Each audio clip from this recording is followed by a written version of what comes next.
Hello guys! Welcome sa aking walang kwentang channel. So nandito na naman tayo para sa panibagong video. Ngayon guys ay may nag-comment kasi sa atin na si Pops Leonard Montebon. So sabi niya dito, gusto niya akong i-PM guys. Sabi niya dito baka pwedeng i-content yung character niya na Wizard sa server 425. Shoutout sa inyo sa lahat ng server 425. Pinapa-shoutout kayo ni Boss Leonard. Ang pangalan ng character niya ay Boach ba yan? So gusto niya magkaroon ng tips hindi lang sa server niya kundi sa lahat ng players ng MU Monarch. So may nagsabi na rin sa akin nito na yung increment ng about doon sa pagcraft ng wings. So yun kasi wala tayong proof. Ngayon meron tayong proof na sa pamamagitan nito na si Boss Leonard. Itong character niya si Boach. Boach ba? Pangalan yan. So yan. Pero bago natin ipakita yung sinasabi ni Boach na yan, si Boss Leonard na lang, yan, mas madali, ipakita muna natin yung kanyang character. I-AFK muna natin para hindi naman sayang yung experience na makukuha niya. Alam niyo ba, nakakatuwa dahil nagme-message sila sa atin, kinukuha nila yung Facebook natin, or yung iba guys nagko-comment dun sa ating comment section sa ating YouTube channel. Sinasabi nila na gusto daw nilang ipabukas yung kanilang character. Anyway, gusto lang siguro nilang i-review at the same time gusto nilang makatulong. Yun yung pinaka-purpose nun. So ito na guys, ibig sabihin pala nun no, may mga nagtitiwala pala sa atin. Nakalain mo yun. So yan, Shy Energy Wizard, level 400 plus na siya, no.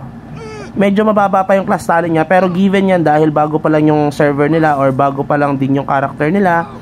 At ito pa lang yung pinapataas niya. Tapos makikita nyo dito, medyo mababa pa yung skill talents niya. At ang pinataas niya dyan yung Pyroblast. Pero yan, isa yan sa mga dapat na i-priority niya dahil maganda yung bigay na option. Yung general talent wala pa dahil pang level 500 yan. Kung mapapansin nyo, pinataas niya yung combo, hindi yung int. At nagsabi siya sa atin dahil pinapanood niya yung ating character na Wizard, nag-switch only switch pala siya ng ito master talent niya. Pwede na rin siyang pumunta sa swiftness dahil nakita niya yung ating swiftness, pero hindi ko pa alam kung paano ba yun niya gagawin ito, kung ano ba talaga main niya, kasi mataas din yung lightning niya yung kanyang lightning skill.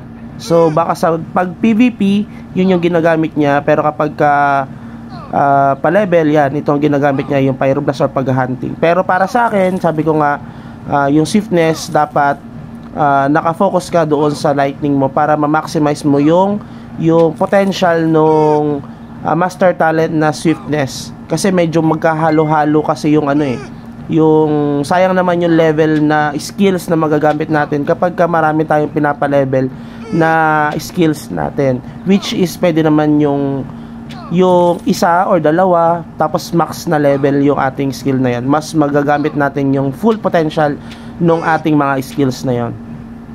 Tapos si Boss Leonard, siya ay top 10 sa kanilang server. At kukunti pa lang no yung kanilang ang mga naka third wing sa kanila. Even yung top 1 ata nila hindi pa naka third wing. So alam nyo ba guys, ang ganda nung binigay niya sa atin na idea. Kita niyo yung kanyang wing, napakaganda.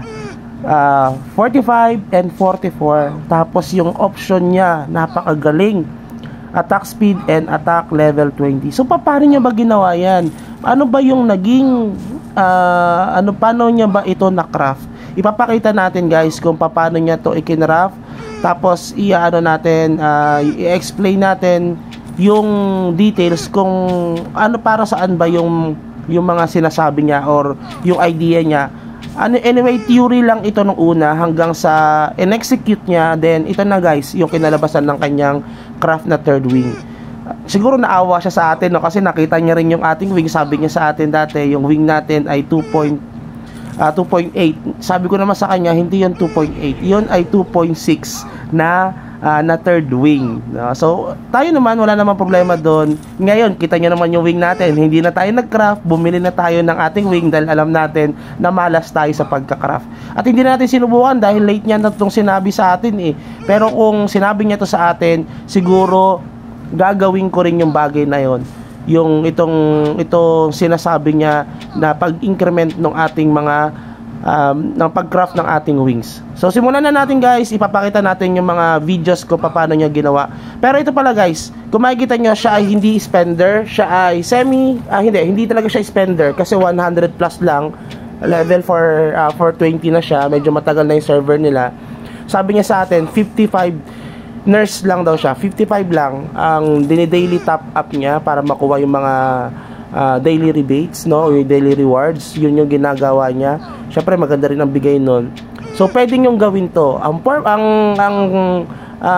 kinagandahan kasi nun guys, na kaya tayo naggaganitong mga videos at the same time may mga nagsi-share kasi gusto nilang ipakita na hindi naman para lang sa mga spender itong MU Monarch, kasi pwede rin ito sa mga semi-spender or yung mga free-to-play players lang. So ipapakita na natin guys yung kanyang pag-craft ng wing para magkaroon tayo ng basis. Bali itong papakita natin, ito yung pag-craft niya ng third wing. Kasi yung pag-craft niya ng first tsaka second wing, yung sinend niya sa akin or yung na-record niya guys, ay maliit at medyo malabo. Medyo malabo na nga ito kasi pinasa lang sa atin ito. So, ito yung pag-craft niya ng third wing. At ipapakita sasabihin natin yung sinabi niya kung paano niya to i-craft at paano ba yung step by step. Hindi to orasyon na, kumbaga parang parang theory na binigyan ng buhay, no?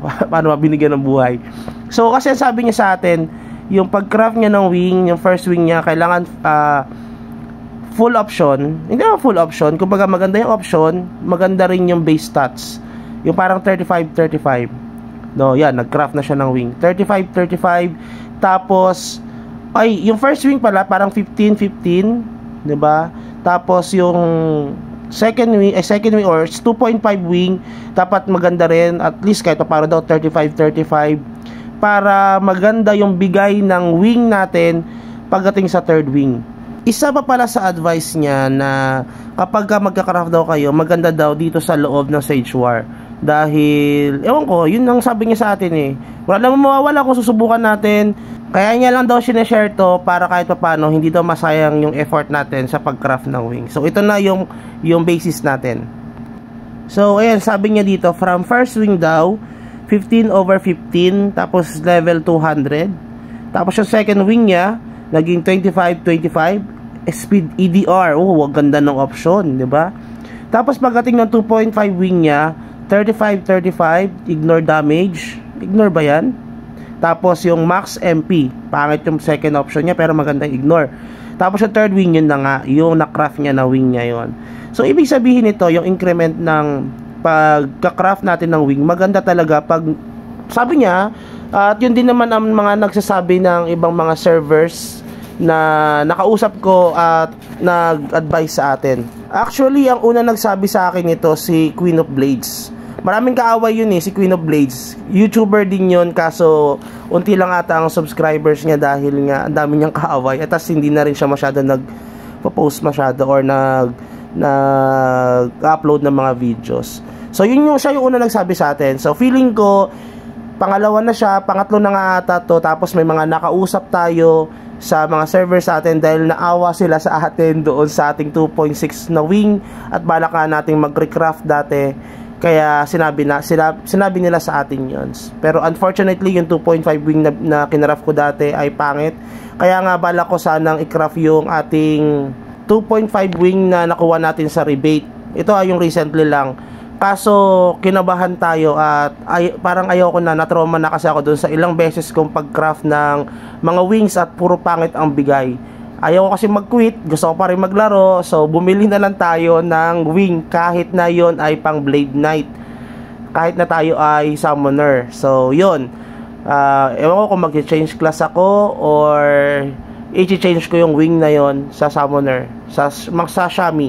So yun lang siguro, and keep watching and have a good day. Bye bye.